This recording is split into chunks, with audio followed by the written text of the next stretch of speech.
ഇങ്ങനെയുള്ള വഴികളെ ഭാരതത്തിൽ ഒരുക്കി കാലാവസ്ഥയൊക്കെ ഇപ്പം പ്രയാസമാണെങ്കിലും നമ്മുടെ കൂട്ടായ്മകൾ മുടങ്ങാൻ നടക്കാനുള്ള എല്ലാ വഴികളും നമുക്ക് ഒരുക്കി തരുന്ന ദൈവത്തിനായി പ്രധാനം സ്ഥിതിക്കുന്ന പ്രഭാതത്തിൽ സഹോദരന്മാരായ നമുക്ക് ഒരുമിച്ച് കൂടിവരുവാൻ മഴയും പ്രയാസമൊക്കെ ഉണ്ടായിരുന്നെങ്കിലും മീറ്റിങ്ങുകളൊന്നും ക്യാൻസൽ ചെയ്യാതെ എല്ലാവർക്കും കടന്നു വരാൻ ദൈവം സഹായിച്ചു. നമുക്ക് വരാനുള്ള സൗകര്യം തിരിച്ചു വീട്ടിൽ സുരക്ഷിതമായി എത്തിച്ചേരാനുള്ള സാവകാശമൊക്കെ ദൈവം ഒരുക്കി തന്നു. വീണ്ടും വൈകിയ ഒന്നിച്ച് ദൈവത്തിലായിരിക്കാനും തിരുവനന്തപുരത്തിന് മുമ്പാകെ നിൽക്കുവാനും ഒക്കെ ദൈവം നല്ല അവസരങ്ങളായ സ്തോത്രം. ദൈവജനങ്ങളെ തുടക്കം തൊട്ട് നമ്മുടെ മീറ്റിംഗ് ലീഡ് ചെയ്ത് തുടങ്ങുന്ന നിമിഷം തൊട്ട് കർത്താവ് നമ്മളോട് ഇടപെടുന്നു. ദൈവം നമ്മളെ ശരിക്കും ഒത്തിരി സ്നേഹിക്കുന്നുണ്ട്. നമ്മളെ വല്ലാതെ കർത്താവ് സ്നേഹിക്കുന്നു, കരുതുന്നു. കർത്താവിന് നമ്മളോട് സംസാരിക്കാൻ വളരെ താല്പര്യമുണ്ടെന്നുള്ളത് നമുക്ക് ഓരോ മീറ്റിങ്ങിലും മനസ്സിലാകുന്നു. കാരണം മോശയെ കർത്താവ് വിളിച്ച് മുകളിലോട്ട് കയറ്റിയിട്ട് മോശയ്ക്കല്ലായിരുന്നു പ്രശ്നം, മോശ വരുന്നില്ല എന്നുള്ള താഴെ മോശയ്ക്ക് വേണ്ടി കാത്തിരുന്ന ജനത്തിനായിരുന്നു പ്രശ്നം. പക്ഷെ മോശയ്ക്ക് ആ 40 ദിവസം മോശ ഭക്ഷണവും കഴിച്ചില്ല, വെള്ളവും കുടിച്ചില്ല. പക്ഷെ മോശയ്ക്ക് ഒരു പരാതിയില്ല. എന്നെ താഴ്ത്തു വിടാത്തത് എന്താ, എന്നെ താഴ്ത്തു വിടാത്തത് എന്താ, ഞാൻ ഇത്രയും സമയം എടുക്കുന്നൊന്നും വിചാരിച്ചില്ല എന്ന് മോശ അവിടെ പറയുന്നില്ല. കാരണം ദൈവവുമായുള്ള കൂട്ടായ്മയുടെ ഒരു പ്രത്യേകതയാണ് അവിടെ. ആ ദൈവ തേജസ് ഇങ്ങനെ മോശ പോലും അറിയാതെ തന്നിലേക്ക് ഇങ്ങനെ പകർന്നുകൊണ്ടേ ഇരിക്കുകയാണ്. അത്രമാത്രമാണ് ദൈവിക കൂട്ടായ്മയുടെ ആ പ്രാധാന്യം. നമ്മളും അത് അനുഭവിച്ചറിയുന്നു. വളരെയധികം അനുഗ്രഹിക്കപ്പെട്ട ആത്മീയ കൂട്ടായ്മകളായി നമുക്ക് ലഭിക്കുകയും അനുഗ്രഹിക്കപ്പെട്ട ദൈവജനമായി നമുക്ക് ഈ ദേശത്ത് നിലകൊള്ളുവാൻ ദൈവം നമ്മളെ ഇടയാക്കുന്നില്ല. അതിൽ വളരെയധികം സന്തോഷവും ആനന്ദവും നമുക്കുണ്ട്. വീണ്ടും നമുക്ക് അതിന്റെ വില മനസ്സിലാക്കി തന്നെ നമുക്ക് ലഭിക്കുന്ന മേൽത്തരമായ കോതമ്പിന്റെ ആ പാറയിൽ നിന്നുള്ള തേൻ കൊണ്ട് തൃപ്തി വരുന്ന വെച്ചാൽ അത്രമാത്രം മധുരമുള്ള വെള്ളം കൊണ്ട് തൃപ്തി വരുത്തുന്ന ഏറ്റവും മേൽത്തരമായ ആത്മീക ആഹാരം കൊണ്ട് നമ്മളെ തൃപ്തി വരുത്തുന്ന നമ്മുടെ ദൈവത്തിന് നമുക്ക് നന്ദിയോടെ സ്തോത്രം ചെയ്യാം, ദൈവത്തെ മഹത്വപ്പെടുത്താം. നന്ദി കർത്താവേ, ഞങ്ങൾക്ക് രാവിലെ ഉച്ചയ്ക്കും വൈകിട്ടും ഭവനത്തിൽ തരുന്ന ഭൗതിക ആഹാരത്തിനായി നന്ദി പറയുന്നു. പക്ഷെ അതിൽ എത്രയോ ശ്രേഷ്ഠമായി ഞങ്ങൾക്ക് ആവശ്യമായ ആത്മീക ആഹാരം ഞങ്ങൾ ആരെന്നറിഞ്ഞ് ഞങ്ങൾക്ക് എന്തു വേണമെന്നറിഞ്ഞ് ഞങ്ങൾക്ക് എവിടെയാണ് ജീവിതത്തിൽ തിരുത്തൽ ആവശ്യം, ബലം ആവശ്യം, ഞങ്ങൾക്ക് എവിടെയാണ് ഭയപ്പെടേണ്ടെന്നുള്ള ശബ്ദം ആവശ്യം, ഞാൻ നിന്നോട് കൂടെ ഉണ്ടെന്നുള്ള ഉറപ്പ് ആവശ്യം, എല്ലാം എപ്പോഴാണ് മനസ്സാന്തരപ്പെടാൻ ദൈവം നമുക്ക് കർത്താവിന്റെ ആ ദൃഷ്ടി നമ്മുടെ മേൽ വെച്ചുകൊണ്ട് ഈ വിഷയത്തിൽ മനം തിരിയണം, ഈ വിഷയത്തിലെ മനോഭാവം മാറ്റണം, ഈ വിഷയത്തിലെ ശാഠ്യം മാറ്റണം. അങ്ങനെ ജീവിതത്തിന്റെ ഏതൊരു മേഖലയും അറിഞ്ഞ് ഓരോ വ്യക്തികളെ അറിഞ്ഞാണ് കർത്താവ് നമ്മോട് സംസാരിക്കുന്നത്. എന്നാൽ നമ്മളെ ആരെയും കർത്താവ് പരസ്യമായി അപമാനിക്കാറില്ല, അല്ലെങ്കിൽ ആരുടെ മുമ്പിൽ നമ്മളെ കുറ്റക്കാരായി നമ്മൾ കഴിഞ്ഞ ദിവസങ്ങൾ കേട്ട പോലെ ഒരു പ്രതിക്കൂട്ടി നിർത്തി നമ്മളെ വിധിക്കാതെ നമുക്ക് തന്നെ നമ്മെ ശോധന കഴിപ്പാനും വിധിപ്പാനും ദൈവത്തിങ്കിലേക്ക് മനസ്സ് പുതുക്കി രൂപാന്തരപ്പെട്ട് വീണ്ടും അവന്റെ പ്രിയമക്കളായി കർത്താവിനെ അനുകരിക്കുന്നവരായി ജീവിപ്പാൻ ദൈവം തരുന്ന എല്ലാ ആത്മീയ ആഹാരത്തിനായി, ആത്മീയ കൂട്ടായ്മയ്ക്കായി, മേൽത്തരമായ ദൈവിക പരിപോഷണത്തിനായിട്ട് നന്ദിയോടെ ഞാൻ ദൈവത്തെ സ്തുതിക്കുന്നു. ഈ വൈകിവേളയിൽ നമ്മൾ ദൈവത്തിലായിരിക്കുമ്പോൾ കഴിഞ്ഞ ആഴ്ച ചിന്തിച്ചതിൽ അല്പം കൂടെ ചിന്തിപ്പാൻ ദൈവം അനുവദിക്കുന്നെങ്കിൽ അത് കൺക്ലൂഡ് ചെയ്ത് ഫിലിപ്പിലേഖനത്തിലെ 1-2 ഭാഗങ്ങൾ ചിന്തിക്കയില്ല എങ്കിൽ ദൈവത്തിന്റെ ഹിതം പോലെ എങ്ങനെ ദൈവം നടത്തുന്നു അതുപോലെ നമ്മൾ കഴിഞ്ഞ പ്രാവശ്യം ചില ദൈവത്തിന്റെ ചിന്തകൾ സംഖ്യാപുസ്തകത്തിൽ നമ്മൾ ധ്യാനിപ്പാനിടയായി. ഞാൻ അതിനെ പൂർത്തീകരിച്ചില്ല എന്ന് പറയാൻ കാര്യം ഒരു ഭാഗം പൂർത്തീകരിച്ചു. എന്നാൽ എങ്ങനെയാണ് ദൈവം പ്രത്യേക സ്വഭാവമുള്ള അല്ലെങ്കിൽ ദൈവത്തിനോട് ദൈവികമായ പദ്ധതികളോട് ദൈവം ഉദ്ദേശിക്കുന്ന രീതിയിൽ അതിനെ നോക്കിക്കണ്ടുകൊണ്ട് ജീവിതത്തിന്റെ യാഥാർത്ഥ്യത്തിൽ അവയെ ഓർത്തെടുത്ത് അതിന്റെ അടിസ്ഥാനത്തിൽ പ്രതികൂലങ്ങളെ കാണുകയും അതനുസരിച്ച് മാത്രം പ്രതികരിക്കുകയും ചെയ്യുന്ന വ്യക്തികളെ കുറിച്ച്, അങ്ങനെ അല്ലാതെ പ്രതികരിക്കുന്നതിനെ കുറിച്ച് നമ്മൾ ചിന്തിച്ചു. അപ്പം ഞാൻ അതിന്റെ ഒരു തുടർമാനമായി പറയാൻ ഇതാണ് എന്റെ ഉള്ളിലുള്ളത്.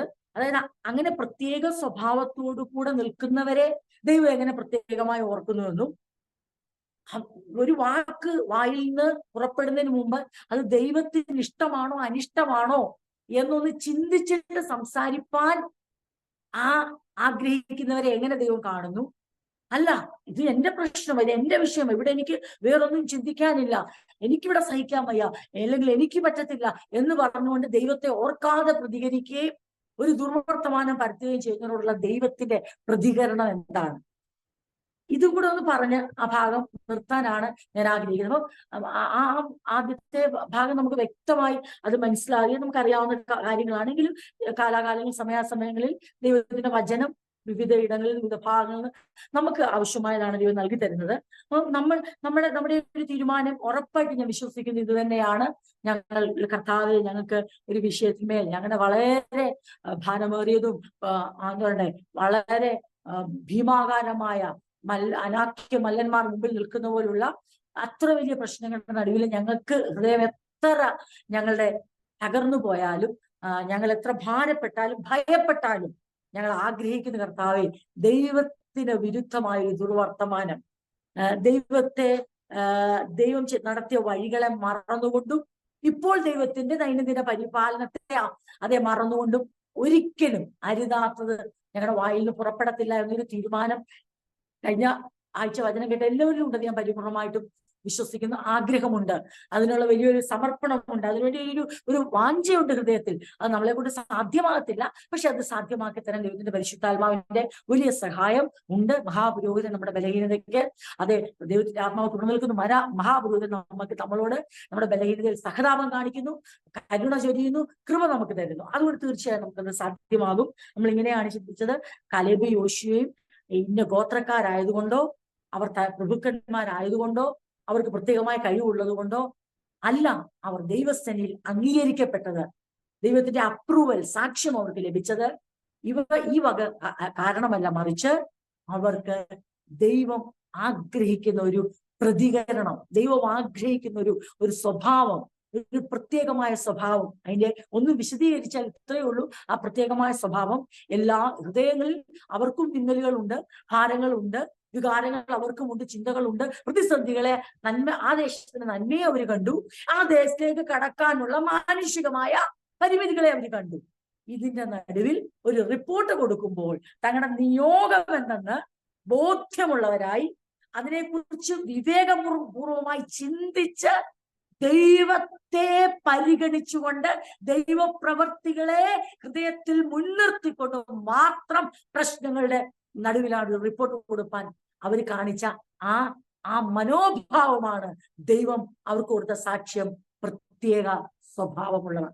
ഈ പ്രത്യേക സ്വഭാവം പ്രത്യേകമായി ചിലർക്ക് ദൈവം കൊടുക്കുന്ന കൃപയല്ല. അങ്ങനെ തെറ്റിദ്ധരിക്കുകയെ ചെയ്യല്ലേ. അങ്ങനെയാണ് പിന്നെ ഇതിനകത്തൊരു വാല്യൂ ഇല്ല, അല്ലെ? ദൈവം അപ്പൊ ചിലർക്ക് മാത്രമായി ദൈവം കൊടുക്കുന്ന ഒരു കൃപയാണ് ഈ പ്രത്യേകമായ സ്വഭാവം. അങ്ങനെയല്ല. ദൈവം വ്യത്യസ്തമായ, അതെ, തുടക്കത്തിൽ ദൈവാസ്മം നമ്മളെ കേൾപ്പിച്ച പോലെ അവനവന്റെ പ്രാപ്തിക്ക് അനുസരിച്ചുള്ള, അതെ, ടാലന്റുകൾ അല്ലെങ്കിൽ കഴിവുകൾ പ്രയോജനപ്പെടേണ്ടതായ ആ ശുശ്രൂഷയ്ക്ക് വേണ്ടതൊക്കെ ദൈവം അത് വ്യത്യസ്തമായി തരും. പക്ഷെ ഈ പ്രത്യേക സ്വഭാവം എന്ന് പറയുന്നത് ഇത് ആർക്ക് വേണ്ടതെന്നറിയാമോ? ചില പ്രത്യേകമായ പ്രഭുക്കന്മാർക്ക് വേണ്ടതല്ല, ചില പ്രത്യേകമായ ലീഡേഴ്സിന് വേണ്ടതല്ല, ചില പ്രത്യേക സഭാവിശ്വാസികൾക്ക് വേണ്ടതല്ല. പിന്നെയോ വീണ്ടെടുക്കപ്പെട്ട, വിളിക്കപ്പെട്ട എല്ലാവർക്കും വേണ്ട പ്രത്യേക സ്വഭാവമായത്. എല്ലാവർക്കും കർത്താവിനാൽ വിളിക്കപ്പെട്ട ഓരോ പ്രിയപ്പെട്ടവർക്കും, ഓരോ തന്റെ ജനത്തിനും, മക്കൾക്കും വേണ്ട എല്ലാവരിലും ഇത് കാണണമെന്നാണ് ദൈവം ആഗ്രഹിക്കുന്നത്. വ്യത്യസ്തമായ കഴിവുകളായിരിക്കാം, വ്യത്യസ്തമായ പശ്ചാത്തലമായിരിക്കാം, വ്യത്യസ്തമായ മനക്കരുത്തായിരിക്കാം.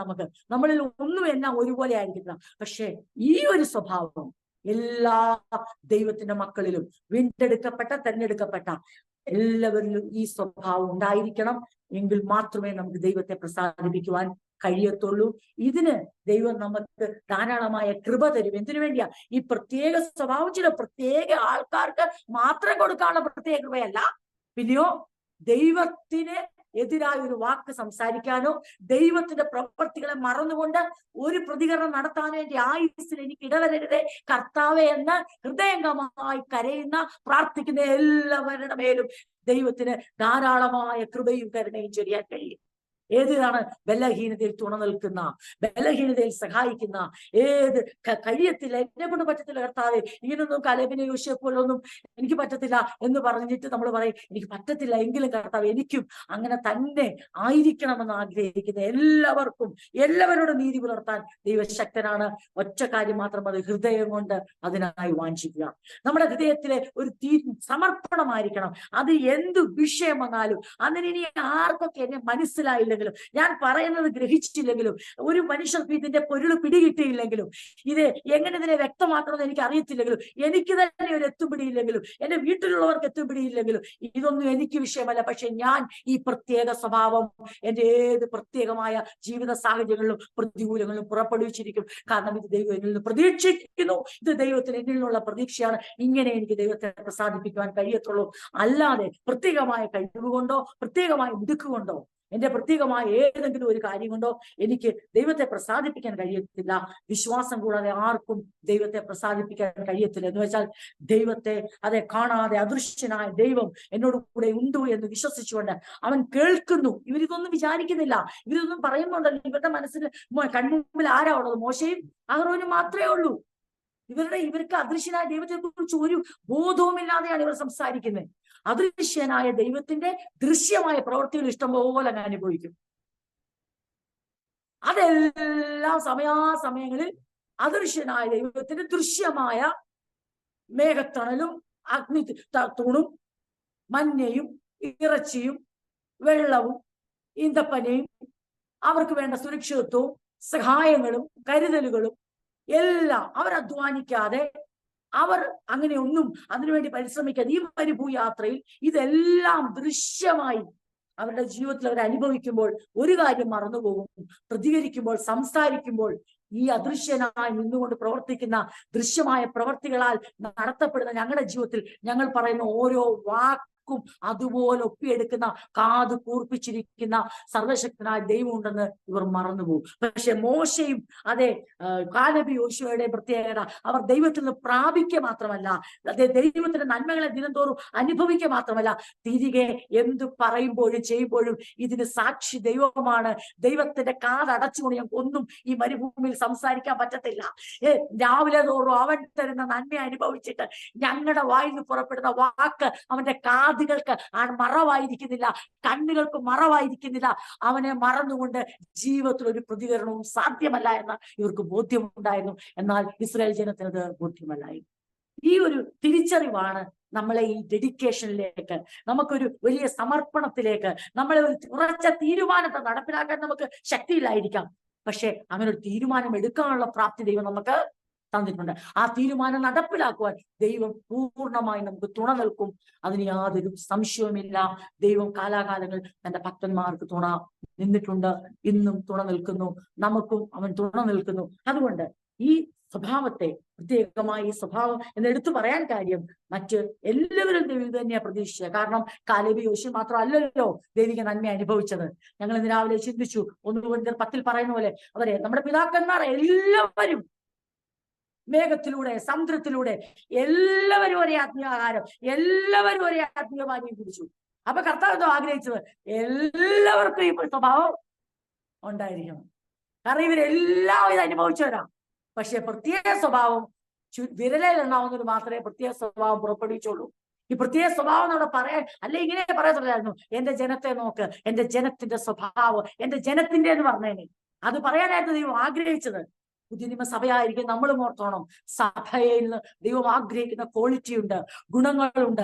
അതിനകത്ത് ചില വിരലിലെണ്ണാവുന്ന ചില അവയവങ്ങൾക്ക് മാത്രമല്ല ആ ക്വാളിറ്റി ഉണ്ടാകേണ്ടത്, അവയവങ്ങൾക്കും സഭയ്ക്കും, അവന്റെ ശരീരമാകുന്ന സഭയ്ക്ക് മുഴുവനും ഈ സ്വഭാവത്തിന് ഉടമകളായിരിക്കണമെന്ന് ആഗ്രഹിച്ചുകൊണ്ടാണ് ദൈവം ദിനം തോറും എന്റെ വചനങ്ങളെ നൽകി നമ്മളെ നടത്തുന്നത്. അത് ചിലർക്ക് വേണ്ടി മാത്രമല്ല, ചിലർക്കേ കഴിയത്തുള്ളൂ, അവർക്കേ പറ്റൂ എന്ന് പറഞ്ഞ് നമ്മൾ ഒരിക്കൽ അങ്ങനെ ഉണ്ടായിരുന്നെങ്കിൽ ദൈവം ഇങ്ങനെ പ്രതികരിക്കത്തില്ല. അത് കാലേബിന് യോശുവയ്ക്കും ഒരു പ്രത്യേക ശേഷി ഞാൻ കൊടുത്തത് കൊണ്ടാ ഒരു പ്രത്യേക സ്വഭാവം അവർക്കുണ്ടായി. പിന്നെ എല്ലാവർക്കും മന്ന കൊടുത്തപ്പോൾ അതിനേക്കാൾ എന്തോ സ്പെഷ്യൽ, എല്ലാ ദിവസവും രാവിലെ എക്സ്ട്രാ എനർജി ഉണ്ടാകുന്ന ഒരു പ്രത്യേക ആഹാരം കൊടുത്തുകൊണ്ടാ അവർക്ക് ഇത്രയും വലിയ പ്രതിസന്ധിയിൽ പിടിച്ചു നിൽക്കാൻ കഴിഞ്ഞെന്ന് ആർക്കും പറയാൻ പറ്റത്തില്ല. കാരണം ഇവരെല്ലാം കഴിച്ച ആഹാരമാണ് അവരും ഭക്ഷിച്ചത്, ഇവരെല്ലാം കുടിച്ച വെള്ളമാണ് അവര് കുടിച്ചത്, ദൈവത്തിൽ ഇവർ പ്രാപിച്ചതാണ് അവരും പ്രാപിച്ചത്. ഭൗതിക നന്മകൾക്കുള്ള ഒരു വ്യത്യാസവുമില്ലായിരുന്നു, പക്ഷെ ആത്മീക സ്വഭാവത്തിന് വലിയ വ്യത്യാസം ഉണ്ടായിരുന്നു. എന്റെ പ്രിയപ്പെട്ടവരെ, നമുക്ക് വളരെയധികം ശ്രദ്ധിക്കണം. കാരണം ഭൗതിക നന്മകളെ തരാൻ ദൈവം ശക്തനാണ്. ദൈവം തരും. സമയാസമയങ്ങളിൽ ആ ഉറവകളെ ദൈവം തുറക്കും. അതിനെ അടയ്ക്കാൻ ആർക്കും കഴിയത്തില്ല. തന്റെ ജനത്തെ പോറ്റി പുലർത്തി അതെ എത്തേണ്ടത് എത്തിപ്പാൻ ദൈവം ശക്തനാ. പക്ഷെ ഈ യാത്രയിൽ നമ്മുടെ പൂർണ്ണമായ കമ്മിറ്റ്മെന്റ്, പ്രതിബദ്ധത എന്തിനു വേണ്ടി ആയിരിക്കണം എന്നറിയാമോ? ഈ ആത്മീക ആഹാരവും ആത്മീക പാനീയവും കുടിച്ച് ഒരേ മേഘത്തിന്റെ കീഴിൽ ഒരേ സമുദ്രത്തിലൂടെ ഒന്നിച്ച് കടന്നുപോയ ജനം ഒരുമിച്ച് പറയണമായിരുന്നു, ഇതിന് തക്കവണ്ണം ദൈവത്തിന് പ്രസാദമുള്ള ജീവിതം നയിപ്പാൻ ഞങ്ങൾ ബാധ്യസ്ഥനാണ്. പക്ഷെ അതിനെക്കുറിച്ച് ഒരു ബോധവുമില്ലാതെ അവർ ജീവിച്ചു. പക്ഷെ ബോധമുള്ളവർ ആ കൂട്ടത്തിൽ ഉണ്ടായിരുന്നു.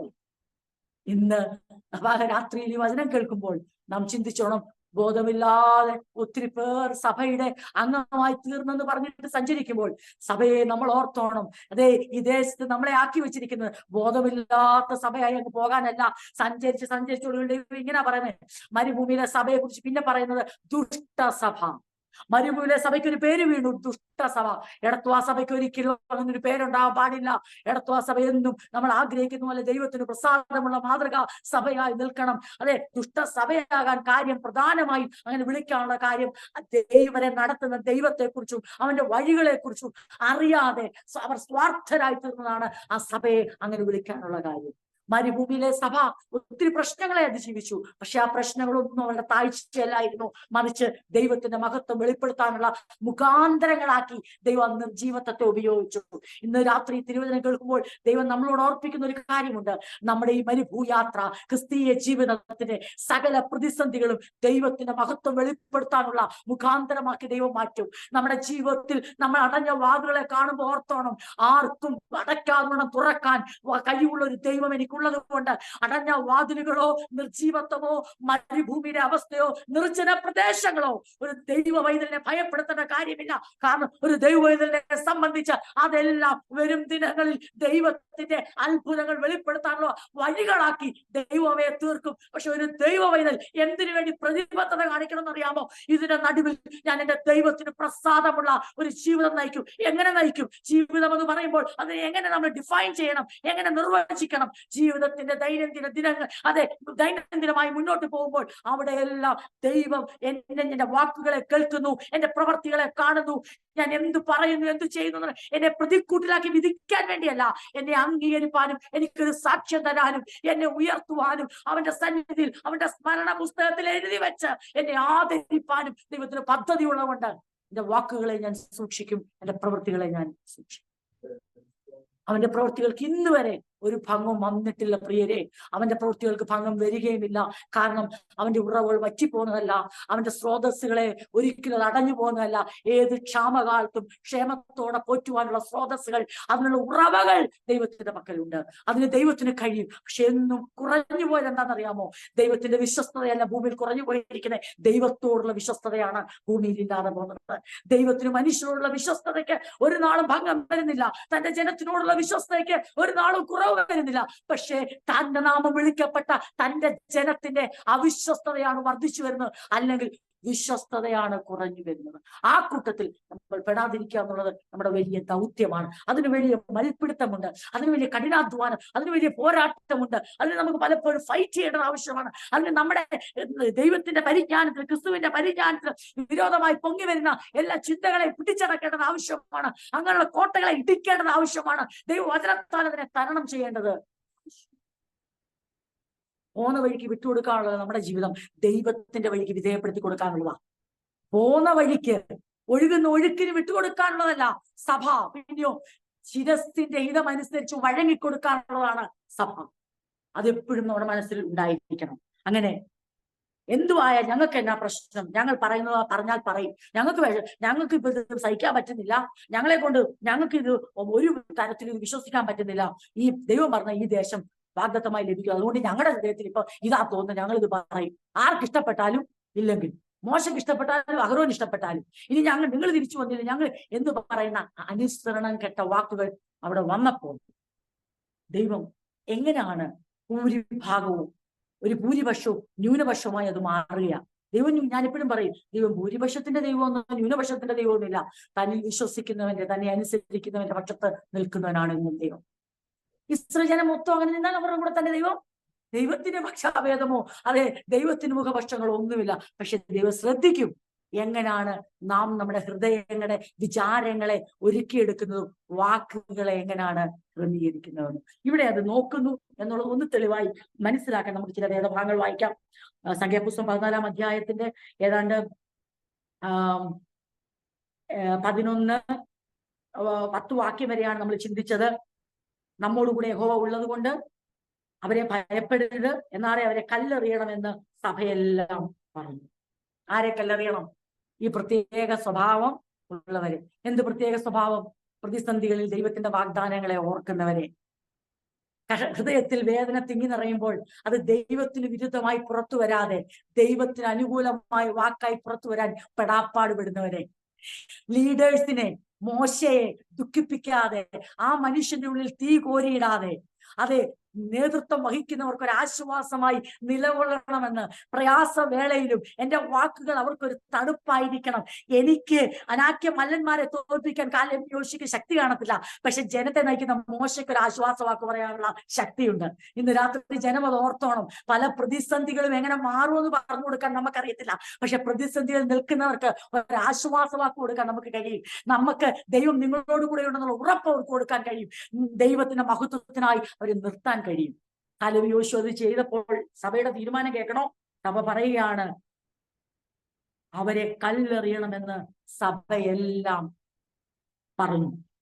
അപ്പോൾ യഹോവയുടെ തേജസ് സമാഗമന കൂടാരത്തിൽ എല്ലാ ഇസ്രായേൽ മക്കളും കാണെ പ്രത്യക്ഷമാണ്. ദൈവമക്കളെ, ദൈവത്തിന് അറിയാം എങ്ങനെ ആ പ്രതിസന്ധിയുടെ നടുവിൽ എങ്ങനെ ആ വിഷയങ്ങളെ കൈകാര്യം ചെയ്യണമെന്ന്. നാം പലപ്പോഴും ചിന്തിക്കും, ഞാൻ അങ്ങനെ കർത്താവിന് വേണ്ടി നിന്നാൽ, ദൈവപ്രസാദത്തിനൊത്തവണ്ണം മാത്രം ഞാൻ നിലകൊണ്ടാൽ എന്റെ നിലനിൽപ്പ് എങ്ങനെയാണ്? ഒരു വലിയ കൂട്ടത്തെ അമർച്ച ചെയ്യാൻ, അല്ലെങ്കിൽ പരന്നിരിക്കുന്ന ദുർവർത്തമാനത്തെ അത് ദുർവർത്തമാനമാണ്, അതല്ല സത്യം, അങ്ങനെ അല്ല സംഭവിക്കാൻ പോകുന്നൊക്കെ ഞങ്ങൾ രണ്ടുപേര് ശ്രമിച്ചാൽ എങ്ങനെ സഭയെ അടക്കാൻ കഴിയും? എങ്ങനെ സഭയെ നിശബ്ദമാക്കാൻ കഴിയും? എന്റെ പ്രിയരെ, നമ്മളല്ല ദുർവർത്തമാനത്തിന്റെ വാ അടപ്പിക്കുന്ന, ദൈവമാണത് ചെയ്യുന്നത്. പക്ഷെ ദൈവത്തിനുവേണ്ടി നിൽക്കാൻ തയ്യാറാകുമ്പോഴാണ് ദൈവം തന്റെ പ്രവൃത്തി അവിടെ ചെയ്തെടുക്കുന്നത്. ദൈവത്തിന്റെ തേജസ് അവിടെ ഇറങ്ങി വരുന്നു, ദൈവത്തിന്റെ മഹത്വത്തോടെ വെളിപ്പെടുന്നു. എന്നിട്ട് നമ്മൾ അവിടെ ഇങ്ങനെയാണ് കാണുന്നത്, അതെ അപ്പോൾ യഹോവയുടെ തേജസ്, 10-ാം വാക്യം, സമാഗമന കൂടാരത്തിൽ എല്ലാ ഇസ്രായേൽ മക്കളും കാണുക, പ്രത്യക്ഷമാണ്. എല്ലാരും കാണും. ദൈവത്തിന്റെ തേജസ് സകല ജനവും കാണുക അവിടെ പ്രത്യക്ഷമാണ്. ദൈവ സാന്നിധ്യം അവിടെ വെളിപ്പെടുത്തി. അതായത് തൊട്ടു പോകരുത് ഇവരെ എന്ന്. കല്ലെറിയണമെന്നുള്ള സഭയുടെ തീരുമാനം, നിങ്ങളുടെ തീരുമാനം നടപ്പിലാക്കാൻ ഞാൻ അനുവദിക്കത്തില്ല എന്ന് പറഞ്ഞുകൊണ്ട്, അല്ലെങ്കിൽ അതിന് കാലേബിനും യോശുവയ്ക്കും പൂർണ്ണ പിന്തുണ കൊടുത്തുകൊണ്ട്, അവരുടെ വാക്കുകളെ പൂർണ്ണമായി അംഗീകരിച്ചുകൊണ്ട്, ഞാൻ അവരുടെ പക്ഷത്തുണ്ട് എന്ന് പറഞ്ഞുകൊണ്ട് അതിന്റെ അടയാളമായി ദൈവം തന്റെ തേജസ്സിനെ അവിടെ കഴിച്ചു. എന്നിട്ടാ ദൈവം സംസാരിക്കാൻ തുടങ്ങുന്നത്. അവിടെ നിശബ്ദതയുണ്ടായി. അവരെ കല്ലെറിയണമെന്നുള്ള സഭയെല്ലാം പറഞ്ഞ് ബഹളം വെച്ചുകൊണ്ടിരിക്കുമ്പോൾ ദൈവത്തിന്റെ ഇടപെടൽ അവരെ നിശബ്ദമാക്കി. നമ്മുടെയും ജീവിതത്തിൽ ഇത് വലിയൊരു പാഠമായിരിക്കണം. നമുക്കെതിരെ സംസാരിക്കുന്നവരുടെ വാടപ്പിക്കാൻ നമ്മളല്ല മുതിരേണ്ടേ. ദൈവത്തിന്റെ ഇടപെടലോട് ഉണ്ടാവും. ദൈവമാണ് അവിടെ ഇടപെടണ്ടേ. അത് ഏത് വിധത്തിൽ ഇടപെടണമെന്ന് കർത്താവ് തീരുമാനിക്കട്ടെ. ദൈവത്തിന്റെ ഹിതത്തിനു വേണ്ടി സമർപ്പിക്കപ്പെടുന്ന, ദൈവികമായ ഉദ്ദേശത്തിനു വേണ്ടി ജീവിതത്തിൽ ചുവടുകൾ വെക്കുന്ന ഓരോ ദൈവത്തിനും വേണ്ടി എത്ര പ്രതിസന്ധികൾ അവരുടെ മുമ്പിൽ ആർത്തിരമ്പിയാലും അവയെ അമർച്ച ചെയ്യുന്ന, അവയ്ക്ക് പരിഹാരം വരുത്തുന്ന, അല്ലെങ്കിൽ അവയെ തടുക്കുന്ന ദൈവിക ഇടപെടൽ കാലാകാലങ്ങളിൽ സമയാസമയങ്ങളിൽ തന്റെ ഭക്തന്മാർക്ക് വേണ്ടി വായിച്ചിട്ടുണ്ട്. പലപ്പോഴും സമയം നീണ്ടുപോയെന്ന് തോന്നാം. ഈ ഒരവസ്ഥയിലേക്ക് സഭ പോകേണ്ട വേണ്ടായിരുന്നല്ലോ, ഇതിനെ തടുക്കാമായിരുന്നല്ലോ എന്നൊക്കെ ചിന്ത കാലേബ് യോശുവയുടെ ഹൃദയത്തിൽ. ഇത്രയും വലിയൊരു അങ്ങേ അറ്റത്തേക്ക് കാര്യങ്ങൾ നീങ്ങി. മുൻപോട്ട് പോകേണ്ടവർ പിൻപോട്ട് പോകാൻ തീരുമാനമെടുത്തു. ഇങ്ങനെ വലിയ കലുഷിതമായ അന്തരീക്ഷത്തിലേക്ക് എത്താൻ ദൈവം അനുവദിച്ചു. എന്നിട്ട് ദൈവത്തിന് അറിയണം, ഇങ്ങനെ ഭൂരിഭാഗം അല്ല മുഴുവൻ സഭയെന്ന് തന്നെ പറയാം, ഇവരെ മാറ്റി നിർത്തിയിട്ട് അങ്ങനെ പറയുമ്പോൾ കാലേബിന് യോശുവയ്ക്കും മാറ്റം ഉണ്ടാകുമോ? ഞങ്ങളുടെ ശബ്ദം എവിടെ വരെ കേൾക്കും? ഞങ്ങളെ പറഞ്ഞാൽ എവിടെ വരെ എത്താനാ? ഓൾറെഡി ദുർവർത്തമാനം പരന്നിരിക്കുന്നിടത്ത് ഞങ്ങളുടെ സദ്വർത്തമാനത്തിന് എന്തു വിലയെന്നോർത്ത് അവർ മൗനമായതോ ഇല്ലയോ? ദൈവം നോക്കിയില്ല, അവർ മൗനമായിട്ടില്ല. കാരണം പ്രത്യേക സ്വഭാവമുള്ളവർക്ക് മൗനമാകാൻ കഴിയത്തില്ല. ആയുസുള്ളിടത്തോളം കാലം, ശ്വാസമുള്ളിടത്തോളം കാലം അവർ ആ സദ്വർത്തമാനമേ വരുത്തത്തുള്ളൂ. അതിനവർക്ക് ജനത്തിന്റെ പിന്തുണയല്ല പ്രിയപ്പെട്ടവരെ വേണ്ടേ, ദൈവത്തിന്റെ പിന്തുണയാ. ദൈവത്തിന്റെ പിന്തുണയ്ക്കാണോ ഞാനും നിങ്ങളും ആഗ്രഹിക്കുന്നേ? ആ പിന്തുണ തരാൻ ദൈവം എന്നും സദാ സന്നദ്ധനാണ്. എന്ത് സംഭവിച്ചു? ജനം ശാന്തമായി. എങ്ങനെ ശാന്തമായി? ദൈവത്തിന്റെ തേജസ് ഇറങ്ങി വന്നപ്പോൾ. എങ്ങനെ ഇറങ്ങി വന്നു? മോശയും കാലേബ് യോശുവയും മാത്രം കാണുകയല്ല, യഹോവയുടെ തേജസ് ഇസ്രായേൽ മക്കൾ എല്ലാം കാണുക പ്രത്യക്ഷമായി. എന്നിട്ട് 11-ാം വാക്യം തൊട്ട് ദൈവം സംസാരിച്ചു തുടങ്ങിയാണ്. യഹോവ മോശയോട്, ഈ ജനം എത്രത്തോളം എന്നെ നിരസിക്കും? ഞാൻ അവരുടെ മധ്യേ ചെയ്തിട്ടുള്ള അടയാളങ്ങളൊക്കെ കണ്ടിട്ടും അവർ എത്രത്തോളം എന്നെ വിശ്വസിക്കാതിരിക്കും. ഞാൻ ഓർക്കുകയാണ്, കർത്താവേ, ഭക്തന്മാർക്കും മാത്രമേ ഈ അവസ്ഥ വരാവൂ. ദൈവത്തെ കൊണ്ട് ഇത് പറയിപ്പിക്കാൻ ഒരിക്കലും. 13-ാം സങ്കീർത്തനത്തിൽ ദാവീദ് പാടി, എത്രത്തോളം നീ എന്നെ മറന്നുകൊണ്ടിരിക്കും, എത്രത്തോളം എന്റെ ഉള്ളിൽ ഞാൻ ദുഃഖം അനുഭവിക്കേണ്ടി. ദൈവത്തോടാ പറഞ്ഞേ. അത് അത് ശരിക്കും പറഞ്ഞാൽ തിന്മയ്ക്കല്ല പ്രിയപ്പെട്ടവരെ, പക്ഷെ ദൈവത്തെ കൊണ്ട് തിരിച്ചു പറയിക്കുന്നത് തിന്മയ്ക്കാ. ഒരു ഭക്തൻ ഒരു രാത്രി മുഴുവനും ദൈവസ്ഥലിൽ കവണ്ണു വീണ് പറയുകയാണ്, എത്രത്തോളം കർത്താവേ, എത്രത്തോളം ഞാൻ ഈ അവസ്ഥയിൽ മുന്നോട്ട് പോകണം, എത്രത്തോളം എന്റെ ജീവിതത്തിൽ അത് എനിക്കറിയില്ലെന്ന് പറഞ്ഞ് നാം ദൈവം നടത്തുന്ന വഴികളിലൂടെ നമ്മുടെ വിശ്വാസത്തെ പരിശോധിക്കുമ്പോൾ തകർന്ന് തരിപ്പണമായി ഒരു രാത്രി മുഴുവൻ ദൈവസ്ഥലിൽ കിടന്നാലും നമുക്ക് തിന്മയായി തീരത്തില്ല പ്രിയപ്പെട്ടവരെ. പക്ഷെ ഒരു പ്രാവശ്യം പോലും ദൈവത്തെ കൊണ്ട് ഇങ്ങോട്ട് ചോദിപ്പിക്കാൻ ഇടവരരുത്, എത്രത്തോളം നീ എന്നെ നിരസിക്കും. അത് തിന്മയാണെന്ന് തെളിയിക്കുന്ന വേദഭാഗമാണ് നമ്മൾ ചിന്തിച്ചുകൊണ്ടിരിക്കുന്നത്. യോസഫ് ചിന്തിച്ചിട്ടില്ലേ, എത്രത്തോളം ഞാൻ ഈ കാരാഗ്രഹത്തിലായിരിക്കും? ദാവീദ് ചിന്തിക്കുകയും പറയുകയും പാടുകയും ചെയ്തില്ലേ? അവർക്ക് തിന്മയായി തീർന്നിട്ടുണ്ടോ? അബ്രഹാം ചോദിച്ചില്ലേ, എത്രത്തോളം ഞാൻ മക്കളില്ലാ നടക്കും? തിന്മയായോ? ദൈവകോപം ഇറങ്ങി വന്നോ?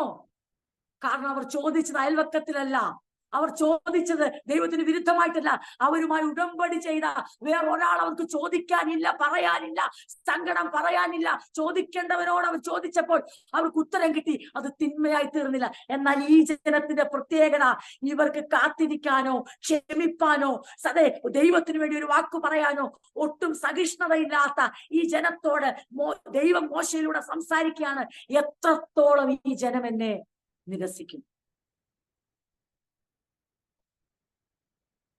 എത്രത്തോളം എന്നെ വിശ്വസിക്കാതിരിക്കും. ഞാൻ അവരുടെ മധ്യേ ചെയ്തിട്ടുള്ള അടയാളങ്ങളൊക്കെ കണ്ടിട്ടും അവർ എത്രത്തോളം എന്നെ വിശ്വസിക്കാതിരിക്കും. അപ്പോൾ എന്തിനാണ് ഈ അടയാളങ്ങളൊക്കെ ചെയ്യുന്നത്? ഓരോ അത്ഭുതങ്ങളും ചെയ്യുമ്പോൾ തന്റെ ജനത്തെ കുറിച്ചുള്ള ദൈവത്തിന്റെ ഉദ്ദേശം എന്നറിയോ? വിശ്വാസം വർദ്ധിക്കണം, അദൃശ്യനായ ദൈവത്തെ കണ്ടതുപോലെ ഉറച്ചു നിൽക്കണം.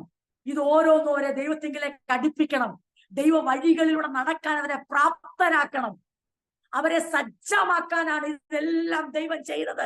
ഡിസിപ്ലിൻ ചെയ്യാനാണ് ഇതെല്ലാം ചെയ്തത്. പക്ഷേ അവർ ദൈവത്തെ നിരസിക്കുന്നവരായി മാറി. ഇതുകൊണ്ടാണ് മരുഭൂമിയിലെ സഭ ഒരു നല്ല മാതൃകയാകാതെ ദുഷ്ടസഭയായി അവരെ പോലെ ആകരുതെന്ന് പൗലോസ് അപ്പോസ്തലന് കൊരിന്ത്യ സഭയോട് പറയേണ്ടതായിട്ട് വന്നത്. എന്നിട്ട് പറയുകയാണ്, ഞാൻ അവരെ മഹാമാരിയാൽ ഖണ്ഡിപ്പിച്ച് സംഹരിച്ച് കളയുകയും. മോശയോട് പറയുകയാണ്, നിന്നെ അവരെക്കാൾ വലിപ്പവും ബലവുമുള്ള ജാതിയാക്കുകയും ചെയ്യുമെന്ന് അരുളി ചെയ്തു. ദൈവത്തിന്റെ പ്രവൃത്തി, അതായത് മുഴുവൻ സഭയെയും ഞാൻ നശിപ്പിക്കും. മോശെ നീ മാത്രം മതി, നിന്നിന്ന് വീണ്ടും ഞാൻ തുടങ്ങിക്കോളാം. മോശ എന്ന വ്യക്തിയെ നിർത്തിക്കൊണ്ട് പറയുകയാണ്, നിന്നെ ഞാൻ വലിയവനാക്കാം, അവരെക്കാൾ വലിപ്പവും ബലവുമുള്ള ജാതിയാക്കുകയും ചെയ്യുമെന്ന് അരുളി ചെയ്തു. മോശ യഹോവയോട് പറഞ്ഞത്. മോശ ദൈവത്തോട് സംസാരിക്കുക. ദൈവം തന്റെ തീരുമാനം വെളിപ്പെടുത്തി. യഹോവയുടെ തേജസ് ഇറങ്ങി വന്നു കഴിഞ്ഞ് ദൈവം പറയുകയാണ്, ശരിക്കും പറഞ്ഞാൽ മതിയായി, തൃപ്തിയായി. എത്രത്തോളം എന്നെ നിരസിക്കും, എത്രത്തോളം എന്റെ പ്രവൃത്തികളെ കണ്ടിട്ട്, അടയാളങ്ങളെ കണ്ടിട്ട് അവർ എന്നെ വിശ്വസിക്കാതിരിക്കും. അപ്പോൾ ഇതിന്റെ ഈ വേദഭാഗങ്ങളിലൂടെ കടന്നു പോകുമ്പോൾ നമുക്ക് ഇങ്ങനെയും കൂടെ ചിന്തിക്കാം, എന്താണ് ആ പ്രത്യേക സ്വഭാവം? കാലേബ് യോശുവ കൂട്ടത്തിൽ പെടുന്നില്ല. കാരണം അവരുടെ ജീവിതത്തിൽ ഒരിക്കലും അവർ ദൈവത്തെ നിരസിച്ചിട്ടില്ല. അവർ ഒരിക്കൽ പോലും ദൈവപ്രവൃത്തികളെ കണ്ടിട്ട് ദൈവത്തെ വിശ്വസിക്കാതിരുന്നില്ല. അവർക്കതെല്ലാം വിശ്വാസമായി പരിണമിച്ചു. അവർക്കത് ഉപകാരമായി വന്നു. ഇസ്രായേൽ ജനത്തിന് മാറാമധുരമായത് കുടിക്കാനുള്ള വെള്ളത്തിന്റെ ഉപകാരമേ ഉണ്ടായുള്ളൂ. പിന്നെയോ ദൈവവുമായുള്ള ബന്ധത്തിന്റെ തീവ്രത കൂട്ടിയില്ല. കാലേബ് യോശുവയ്ക്ക് മാറാമധുരമായത് അവർക്ക് അന്ന് കിട്ടിയ വെള്ളം മാത്രമല്ല അവർക്ക് പ്രയോജനപ്പെട്ടത്. ആ മാറാമധുരമായത് അവരെ ദൈവത്തോട് അടുപ്പിക്കാൻ കാരണമായി. ചെങ്കടലിൽ കൂടി കടന്ന ജനത്തിന് വലിയ സന്തോഷവും ആർപ്പുമായി. പക്ഷെ അത് ജീവനുള്ള ദൈവത്തോടുള്ള അടുപ്പത്തിന് കാരണമായില്ല. പക്ഷെ കാലേബ് യോശുവയ്ക്കും ആ യാത്ര എന്തിന് കാരണമായി? ഒരു ദിവസത്തെ അത്ഭുതം കൊണ്ട് അത് അവസാനിച്ചില്ല. ഒരായുസിന്റെ ബന്ധത്തിലേക്ക് ഈ അത്ഭുതങ്ങൾ അവരെ അടുപ്പിച്ചു. ഇതായിരുന്നു ദൈവത്തിന്റെ പദ്ധതി. പക്ഷെ ആ പദ്ധതിയിൽ ഇസ്രായേൽ ജനം പരാജയപ്പെടുന്നു. അത് ദൈവം അവരോട് സംസാരിക്കുകയാണ്. ഞാൻ എന്റെ വാക്കുകളെ വേഗത്തിൽ പറഞ്ഞ് മുന്നോട്ട് പോയിട്ട് എളുപ്പം നിർത്താം. ഞാൻ ഇങ്ങനെയാണ് അവിടെ പറയുന്നത്. ഇതിന്റെ ഇടയ്ക്ക് മോശയ്ക്ക് ദൈവം ഒരു വലിയ ഓഫർ കൊടുക്കുക, വലിയൊരു വാഗ്ദാനം കൊടുക്കുക. എനിക്കിനിയും ഈ ജനത്തെ മുന്നോട്ട് കൊണ്ടുപോകാൻ എനിക്ക് താല്പര്യമില്ല. പ്രിയപ്പെട്ടവരെ, വാസ്തവത്തിൽ ഇവർക്ക് കൊടുക്കുന്ന ആഹാരത്തിന്റെയും ഇവരെ പ്രൊട്ടക്ട് ചെയ്യുന്നതിന്റെയും ഇത്രയും ജനത്തെ പരിപാലിക്കുന്നതിന്റെയും റെസ്പോൺസിബിലിറ്റി ദൈവം തളർന്നുപോയില്ല കേട്ടോ. ദൈവം ഇസ്രായേലിന്റെ കാവൽക്കാരൻ മയങ്ങുന്നില്ല, ഉറങ്ങുന്നില്ല. അവർക്ക് കൊടുത്ത് ദൈവം മടുത്തുപോയില്ല കേട്ടോ. അവരെ പരിപാലിച്ച് ദൈവം ക്ഷീണിച്ചില്ല. അവർക്ക് വേണ്ടി കരുതി ദൈവം മടുത്തില്ല. ഞാൻ ഇങ്ങനല്ലേ, ഇനി എത്രത്തോളം ഇനി ജനത്തെ ഞാൻ നയിക്കും? അങ്ങനല്ല. ദൈവത്തിന് ഒരിക്കലും തന്റെ ജനത്തിന് തന്നും കൊടുത്തും സ്നേഹിച്ചു ഒരിക്കലും അടുത്തു പോകുന്നല്ല ദൈവം. പക്ഷേ തന്റെ ജനം ദൈവത്തോട് അവിശ്വസ്തത കാട്ടുമ്പോൾ, ദൈവത്തെ നിരസിക്കുന്ന, ദൈവത്തിന്റെ പ്രവർത്തികളെ കണ്ടിട്ട് അവനെ വിശ്വസിച്ച് അവന്റെ വഴികളെ തിരിച്ചറിയാതെ വരുമ്പോൾ മാത്രമേ ദൈവം മുഷിയത്തുള്ളൂ. ദൈവത്തിന്റെ മുഷിപ്പും മുഷിച്ചിലും ദൈവത്തിന്റെ മടുപ്പും കോപവും ക്രോധവും ദൈവം പ്രകടമാക്കി. ഞാൻ എത്രത്തോളം നടത്തും? ഈ ജനത്തിന്റെ മത്സരം കണ്ട് മോശ പോലും ചോദിക്കുന്നുണ്ട്, ഞാൻ എന്താ ഇവരെ പ്രസവിച്ചോ? ഞാൻ ഇവരെ കൊണ്ടു നടക്കാൻ? ഇതെന്തൊരു കഷ്ടമായത്, എനിക്ക് വയ്യ. ദൈവത്തിന് ഈ ജനത്തെ വഹിച്ച് ഇവരെ നടത്തുന്നതിൽ, ഇവരെയും ഇവരുടെ കുഞ്ഞുകുട്ടികളെയും മൃഗസമ്പത്തിനെയും പരിപാലിക്കുന്നതിൽ, ഇവരോട് സംസാരിക്കുന്നതിൽ, ഇവരെ പ്രൊട്ടക്ട് ചെയ്യുന്നതിൽ, അതെ, വിഷമുള്ള പാമ്പിൽ നിന്നും തേളിൽ നിന്നും ശത്രുക്കളുടെ ബലമുള്ള കയ്യിൽ നിന്നും ശത്രുദേശത്തിൽ നിന്ന് രാജാക്കന്മാരിൽ നിന്നും ഇവരെ പരിപാലിച്ച് കരുതി ഓരോ ദിവസം നടത്തുന്നതിൽ ദൈവത്തിന് സന്തോഷമേ ഉള്ളായിരുന്നു. ദൈവം അതിൽ ആനന്ദം കണ്ടെത്തി. ദൈവത്തിന് വലുത്, ദൈവത്തിന് എന്തോ കൊടുക്കാൻ ദൈവം തയ്യാറാണ്. പക്ഷെ അതിൽ നിന്ന് ദൈവം ഒറ്റ റിട്ടേണാ പ്രതീക്ഷിച്ചത്. എന്റെ ജനം, എന്റെ നാമം വിളിച്ചപേക്ഷിക്കുന്ന, എന്നെ മാത്രം സ്നേഹിക്കുകയും സേവിക്കുകയും ചെയ്യുന്ന, എന്നോട് ഏറ്റവും അധികം അടുക്കുന്ന, ഞാൻ അവരുടെ ദൈവമെന്ന് ഉറക്കെ വിളിച്ചു പറയുന്ന, ജീവിതത്തിന്റെ യാഥാർത്ഥ്യത്തിൽ ഞാൻ അവരുടെ കൂടെ ഉണ്ടെന്ന് വ്യക്തമായി മനസ്സിലാക്കുന്ന ഒരു ജനം മരുഭൂ യാത്രയിൽ വാർത്തെടുക്കപ്പെടണം ദൈവം ആഗ്രഹിച്ചു. നമ്മുടെ ആത്മീയ യാത്ര കൊണ്ട് ദൈവം അതാ പ്രതീക്ഷിക്കുന്നത്. ഒരു വാർത്തെടുപ്പ് ഉണ്ടാകണം. ആ വാർത്തെടുപ്പ് നടക്കുന്നില്ല എങ്കിൽ ദൈവത്തിന്റെ മറ്റൊരു മുഖം ഇവിടെ കാണുക. മനുഷ്യരെപ്പോഴും കേട്ട പ്രിയപ്പെട്ടവരെ, കൊടുത്തു മടുക്കും, കൊടുത്ത് ക്ഷീണിക്കും. കാരണം മനുഷ്യനിൽ അത്രയുള്ള സ്രോതസ്സേ ഉള്ളൂ. പക്ഷെ ദൈവം തന്റെ ജനത്തിന് കൊടുത്ത് ഒരിക്കലും അടുക്കുന്നവനല്ല. തന്റെ കുഞ്ഞുങ്ങളെ പരിപാലിച്ച് ഒരമ്മയും തന്റെ കുഞ്ഞിനെ അതെ എടുത്ത് ക്ഷീണിച്ചാലും അത് വീണ്ടും ബലം ലഭിക്കുന്നു, വീണ്ടും നോക്കുന്നു. ആ പെറ്റതള്ള മറന്നാലും ഞാൻ നിങ്ങളെ മറക്കുമോ എന്ന് ചോദിക്കുന്നവൻ, അവൻ ഒരിക്കൽ തന്റെ ജനത്തവന് ഒരു കഴുകൻ തന്റെ കുഞ്ഞിനെ ചിറകിന്റെ മീതെ വഹിക്കുന്ന പോലെ ഞാൻ നിങ്ങളെ വഹിച്ചില്ലേ? കോഴി തന്റെ കുഞ്ഞുങ്ങളെ ചിറകിന്റെ കീഴിൽ പൊതിയുന്ന പോലെ ഞാൻ നിങ്ങളെ പൊതിഞ്ഞില്ലേ? എന്റെ ചിറകുകൾക്ക് അതിന് മതിയായതാ. എനിക്ക് അതിനുള്ള മനസ്സുണ്ട്.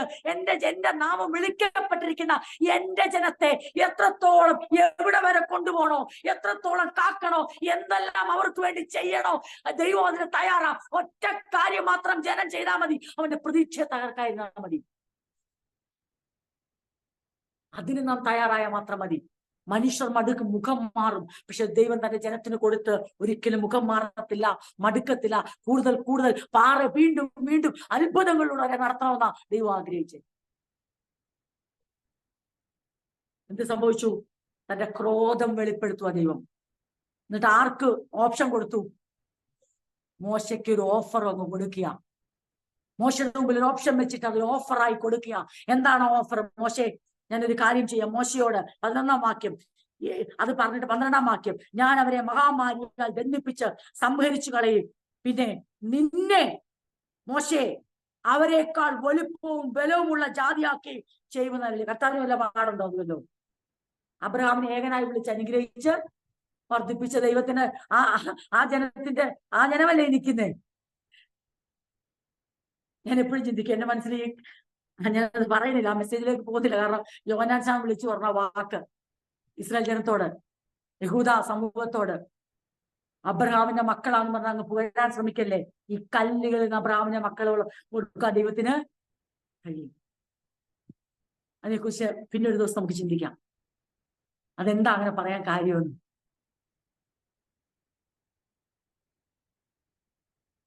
മോശയോട് പറഞ്ഞു, ഞാൻ എന്റെ വാഗ്ദാനം നിന്നിലേക്ക് മാറ്റുകയാണ്. നിന്നെ ഞാൻ ബലവും വലിപ്പമുള്ള ജാതിയാക്കാം. എന്ന് ചെയ്യട്ടെ എന്നല്ല, ചെയ്യും. ജാതിയാക്കുകയും ചെയ്യും എന്ന് അരുളി ചെയ്തു.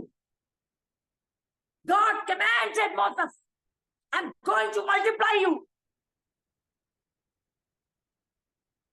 I'm going to bring you up a new generation.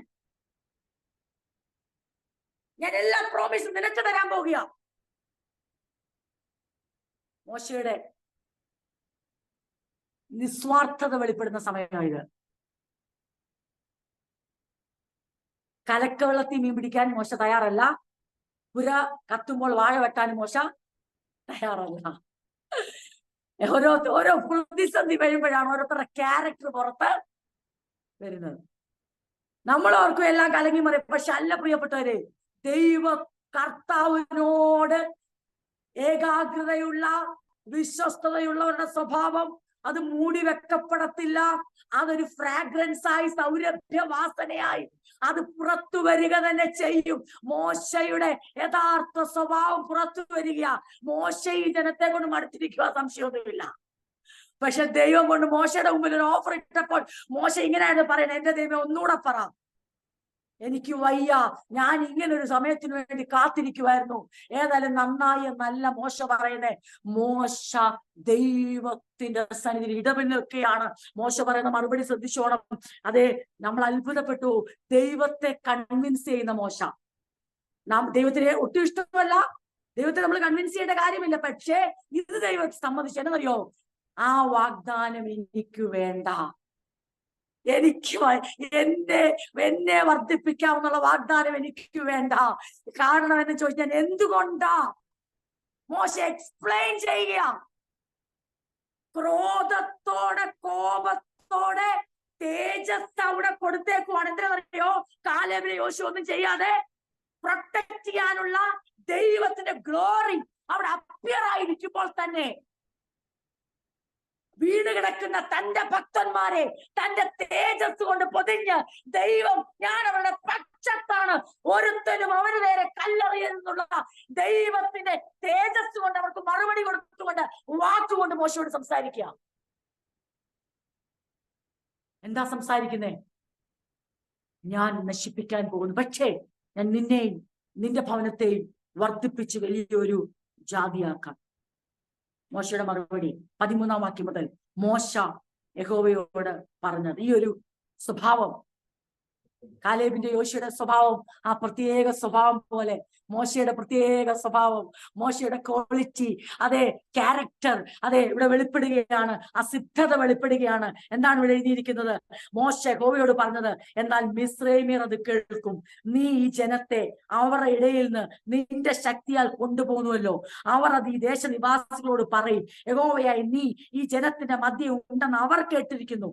ജനത്തിന് വലിയ ബോധ്യമൊന്നും, ജനത്തിന് പ്രതിസന്ധി വരുമ്പോൾ പിന്നെ യഹോവയുണ്ടോ ഇല്ലയോ എന്നുള്ളതല്ല, വെള്ളമുണ്ടോ ഇല്ലയോ, ആഹാരം ഉണ്ടോ ഇല്ലയോ, മക്കൾ സുരക്ഷിതരാണോ ഇല്ലയോ, അതിനപ്പുറമായിട്ട് ദൈവം കൂടെ ഉണ്ടോ ഇല്ലയോ, അതൊക്കെ രണ്ടാമത്തെ കാര്യം. വെള്ളം കിട്ടിക്കഴിഞ്ഞാൽ ഞങ്ങൾ അതൊക്കെ പറയാം. പക്ഷെ മോശ പറയുക, ഞാൻ എന്തിലാ കൺസേൺ എന്ന് അറിയാമോ?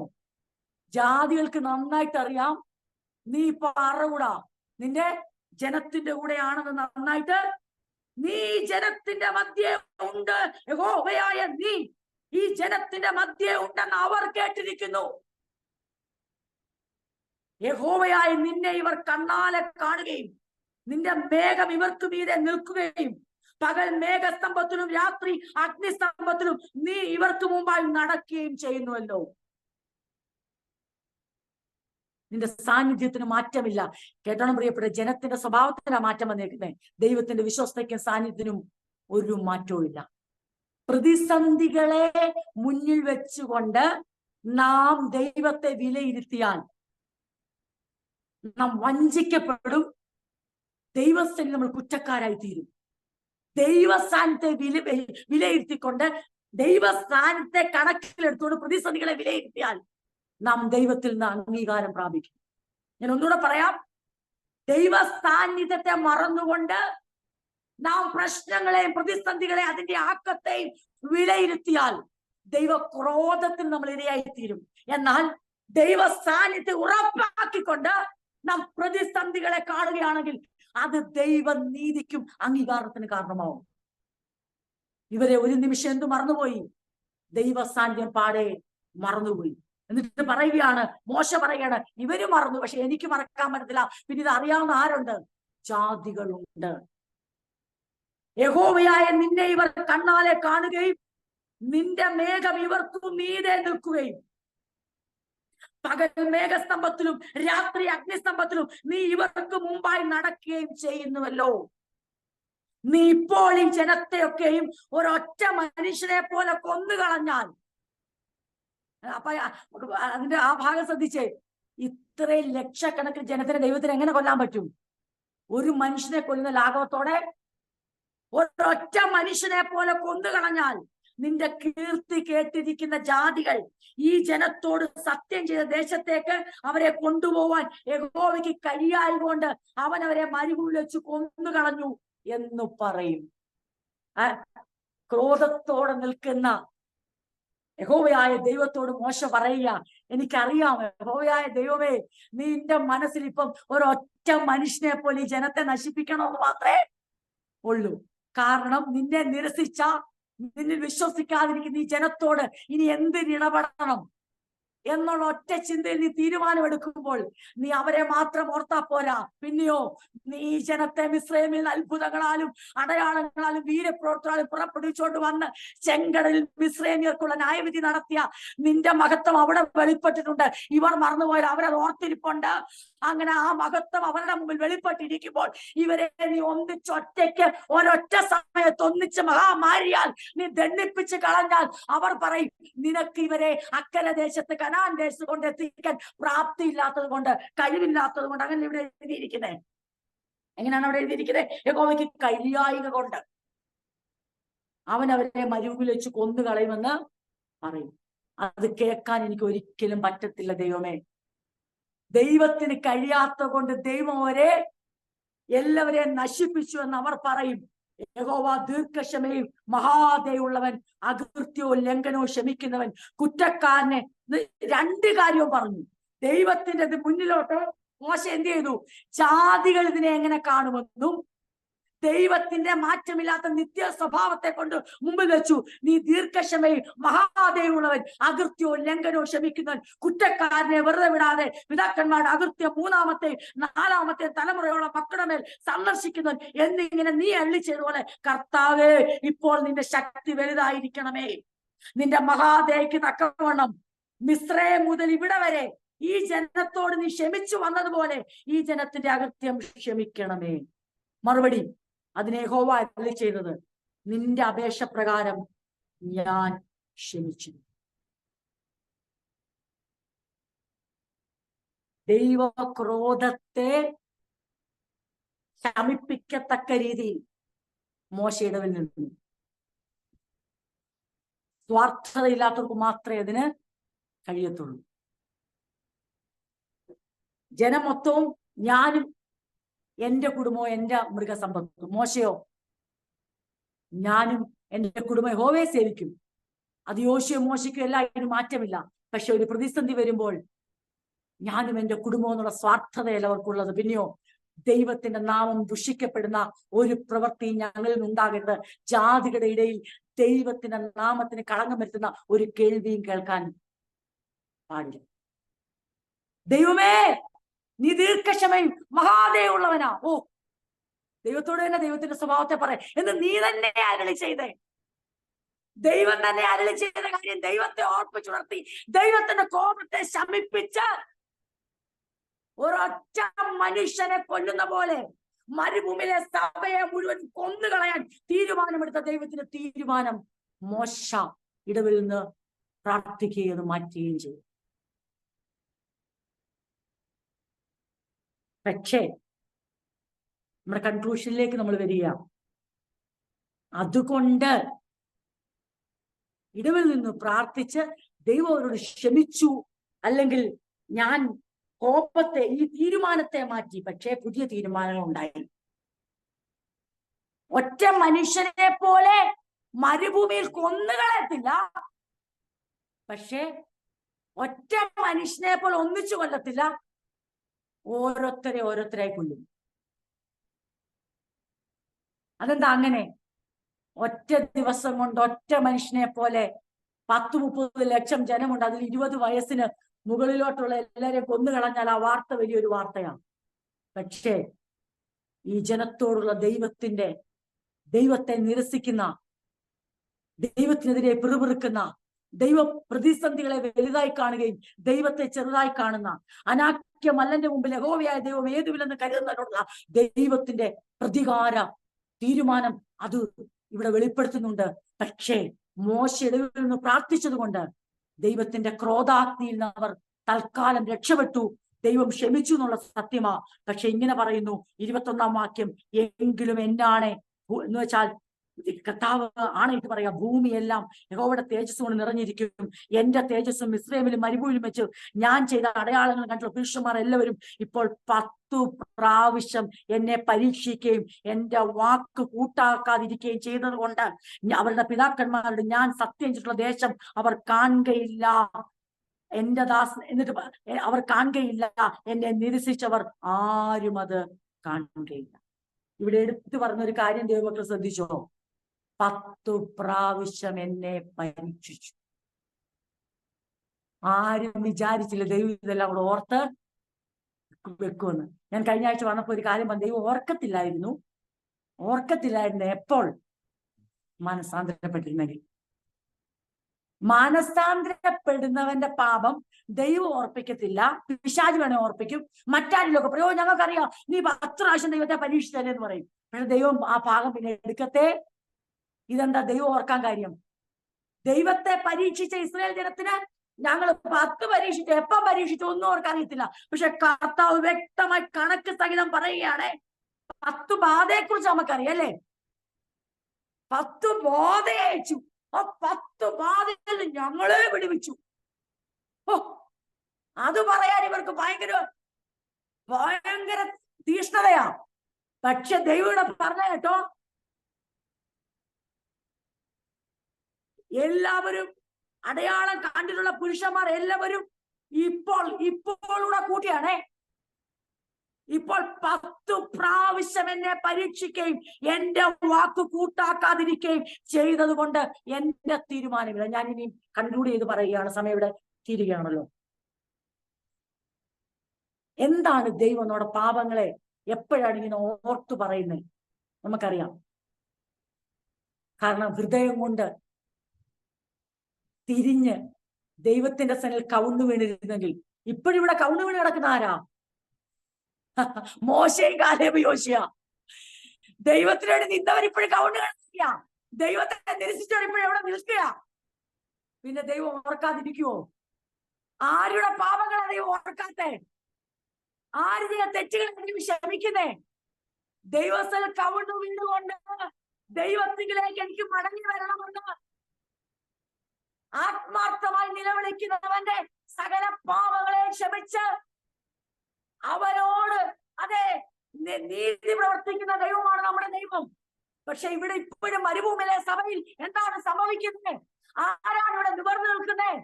തെറ്റു ചെയ്ത സഭ നിവർന്നു നിൽക്കുന്നു, ദുർവർത്തമാനം പരത്തിയവർ നിവർന്നു നിൽക്കുന്നു, സദ്വർത്തമാനം പരത്തിയവരെ കല്ലെറിയാൻ എടുക്കുമ്പോൾ അവർ കവുണ്ണു വീണ് കിടക്കുന്നു. ദൈവം പിന്നെ ഓർക്കാതിരിക്കുമോ? മോശയെ ഓർത്ത് ഒരു മാറ്റം വരുത്തി. എന്താണ് ആ മാറ്റം? ഒറ്റയടിക്ക് കൊല്ലത്തില്ല.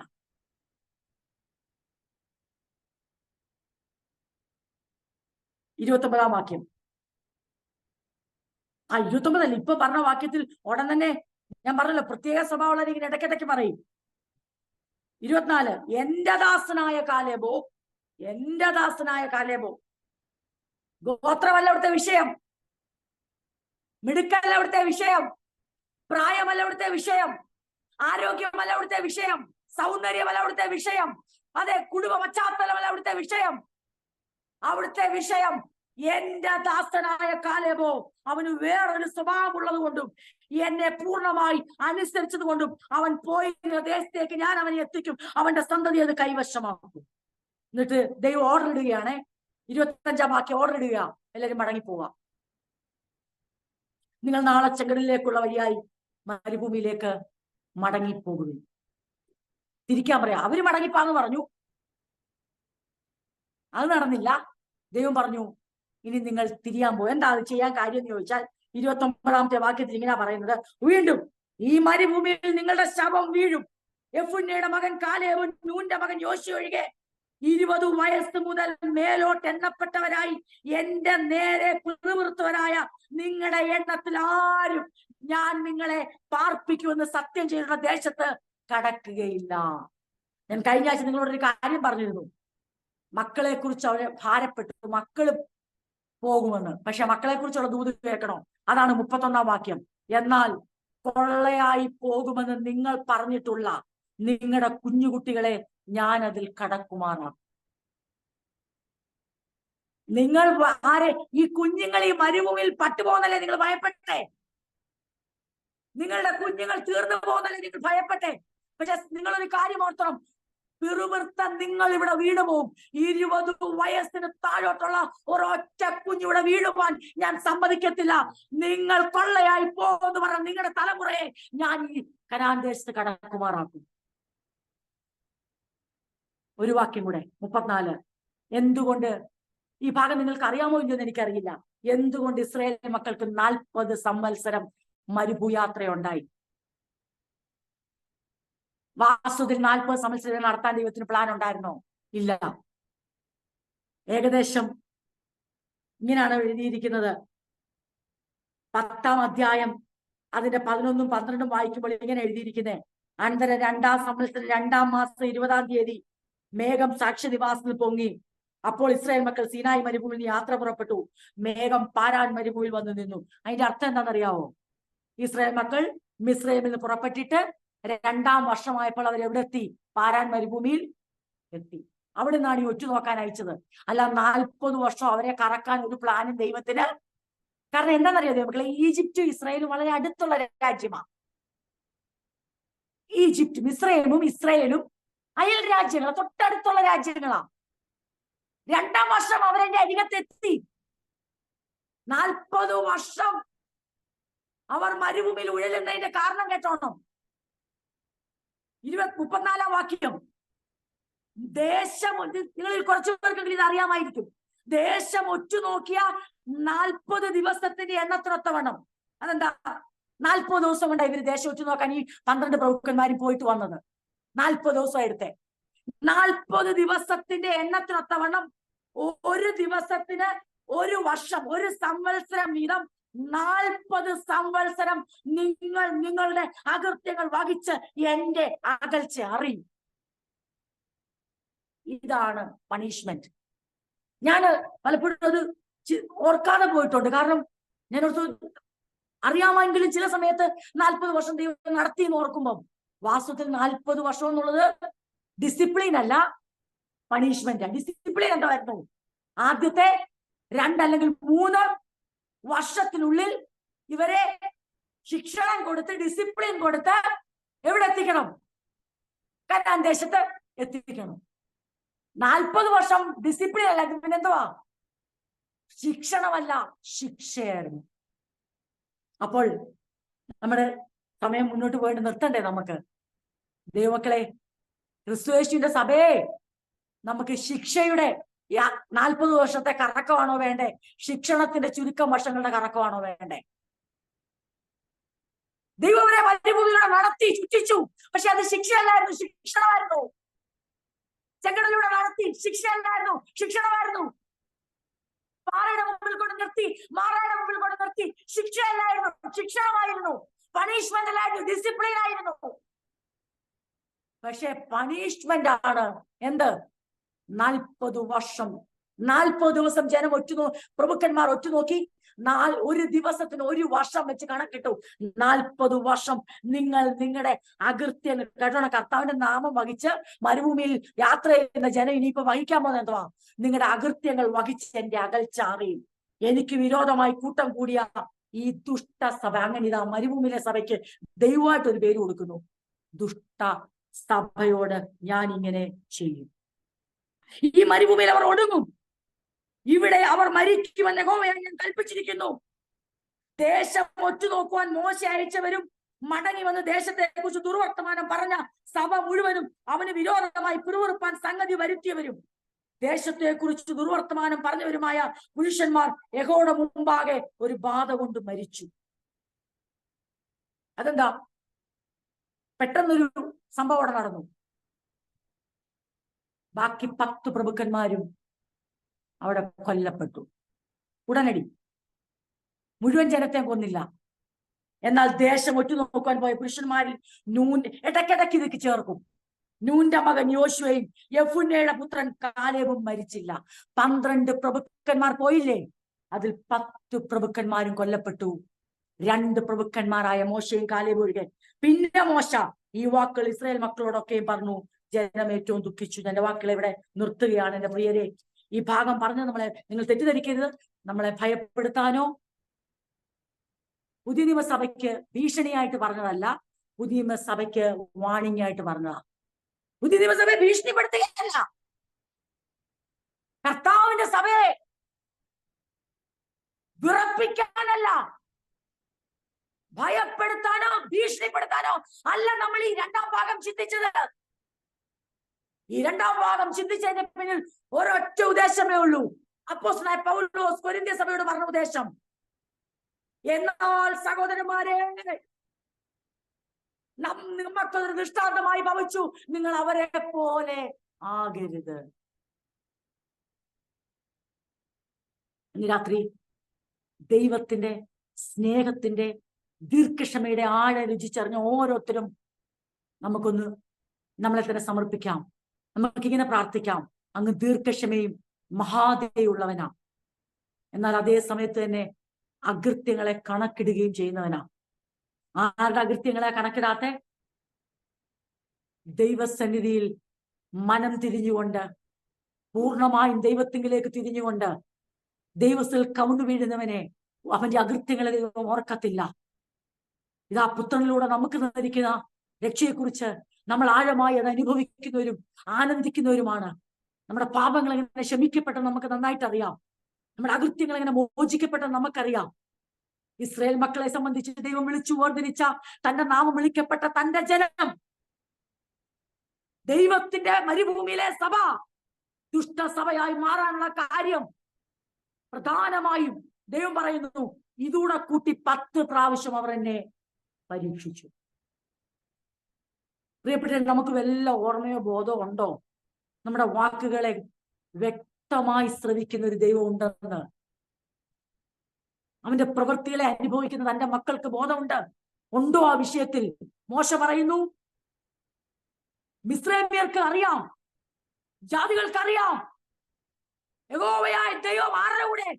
ജാതികൾ ഒറ്റ സ്വരത്തിൽ ഉത്തരം പറയും, ഇസ്രായേലിന്റെ കൂടെ. ജീവനുള്ള ദൈവം ഇപ്പോൾ ആരുടെ കൂടെ നടക്കുന്നു? മരുഭൂമിയിലെ ഇസ്രായേൽ ജനത്തിന്റെ മധ്യേ ജീവിക്കുന്ന ദൈവമുണ്ട്. നമുക്കും നമ്മളോടും ഇന്ന് രാത്രി ദൈവം ചോദിക്കുക, ജീവനുള്ള ദൈവം ആരുടെ കൂടെ? സത്യദൈവം ഇപ്പോൾ ആരുടെ കൂടെ? മരണത്തെ ജയിച്ചുയർത്തേണ്ട കർത്താവായ യേശു ക്രിസ്തു ആരുടെ കൂടെ? തന്റെ ആത്മാവ് ആരിൽ വസിക്കുന്നു? ഉത്തരം, തന്റെ സഭയിൽ, തന്റെ സഭയുടെ ശിരസായി, തന്റെ സഭയുടെ ഗൈഡായി, കംഫോർട്ടറായി പരിശുദ്ധാത്മാവും ശിരസായി കർത്താവും അതെ ദൈവത്തിന്റെ പദ്ധതിയോടെ സഭയെ നടത്തുമ്പോൾ ഈ മരുഭൂയാത്രയിൽ ഇന്ന് രാത്രി പരിശുദ്ധാത്മാവ് സഭയോട് പറയുകയാണ്, അതെ പുതിയ നിയമസഭയെ, മരുഭൂമിയിലെ സഭ ഇതാ ഒരു ദൃഷ്ടാന്തമായി നിങ്ങളുടെ മുമ്പിൽ നിൽക്കുന്നു. നിങ്ങൾ അവരെ പോലെ ആകരുത്. എങ്ങനെ ആകരുത്? ദൈവത്തെ നിരസിക്കരുത്, ദൈവപ്രവർത്തനെ കണ്ടിട്ട് ഹൃദയം കഠിനമാക്കരുത്, വിശ്വസിക്കാത്തവരായി തീരരുത്, പിറുപിറുക്കുന്നവരായി തീരരുത്, വിഗ്രഹാരാധകരായി തീരരുത്, പരസംഗം ചെയ്യുന്നവരായി തീരരുത്, മത്സരികളായി തീരരുത്. നമുക്ക്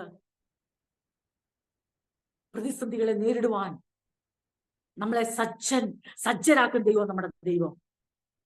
അതേ സമയത്ത് തന്നെ നമുക്ക് പല സങ്കടങ്ങൾ കാണും. എത്രത്തോളം നമുക്ക് ഭാരത്തോടെ നമ്മൾ ചോദിച്ചേക്കാം. പേടിക്കേണ്ട, അതിന്റെ ഉത്തരം ദൈവത്തിന്റെ പക്കലുണ്ട്.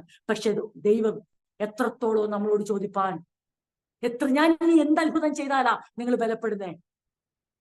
ഞാൻ ഇനി എന്ത് നിങ്ങളുടെ ജീവിതത്തിൽ ചെയ്താലും നിങ്ങൾക്ക് ഞാൻ വിശ്വസ്തനാം തെളിയുന്നേ? ഞാൻ ഇനി ഏത് സമുദ്രത്തെ പിളർക്കണ്ടേ? ഞാൻ ഇനി ഏത് പാറയോടെ കൽപ്പിക്കണ്ടേ? സഭയ്ക്ക് വേണ്ടി ദൈവം എന്താ ചെയ്യാത്തേ? സഭയെ ദൈവം അസാധ്യങ്ങളെ സാധ്യമാക്കി നമ്മുടെ മുമ്പിൽ നിരത്തിയില്ലേ?